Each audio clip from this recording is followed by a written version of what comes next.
மாவட்டம் சீர்காழியில் உள்ள தனியார் பள்ளியில் அதிசய பிரம்ம கமலம் மலர் இரவு பூத்தது. இந்துக்களின் ஆன்மீக நம்பிக்கையை பெற்றது இந்த மலர் என்பதால் இரவு நேரத்திலும் அதை பார்க்க பொதுமக்கள் வந்திருந்தனர். உத்தரகாண்ட் மாநிலத்தின் மாநில மலராகவும் இமயமலை பகுதிகளில் மட்டுமே பெரும்பாலும் காணப்படும் அதிசய மலராகவும் உள்ளது பிரம்ம கமலம்.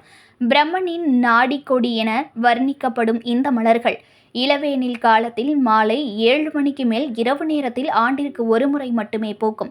இந்த பூ மலரத் தொடங்கிய நேரத்திலிருந்து 2 மணி நேரத்திற்கு பிறகே முழுமையாக மலர்ந்திருக்கும். அதேபோல அதிகாலைக்குள் உதிர்ந்து விடும் என்றாலும் இந்த பூவின் வாசம் அந்த பகுதி முழுவதும் வீசும். இந்த மலரின் செடி கள்ளிச்செடி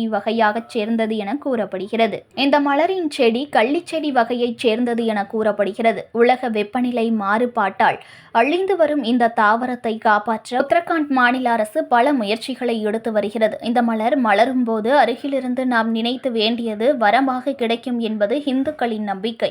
இத்தகைய அபூர்வ பிரம்ம கமலம் தாவரம் சீர்காழியில் உள்ள சபாநாயக்கர் முதலியார் இந்து மெட்ரிக் பள்ளியில் வளர்க்கப்பட்டு வந்த நிலையில் நேற்று இரவு அதில் 2 பூ பூத்தது. நிர்வாக அலுவலர் தங்கவேலால் நடப்பட்ட இந்த செடியில் கடந்த சில வாரங்களுக்கு முன்பு 2 மொட்டுக்கள் வந்துள்ளன. 11 மணிக்கு மேல் அந்த மொட்டு மலர்ந்து வெண்ணிலவை போல காட்சியளித்தது.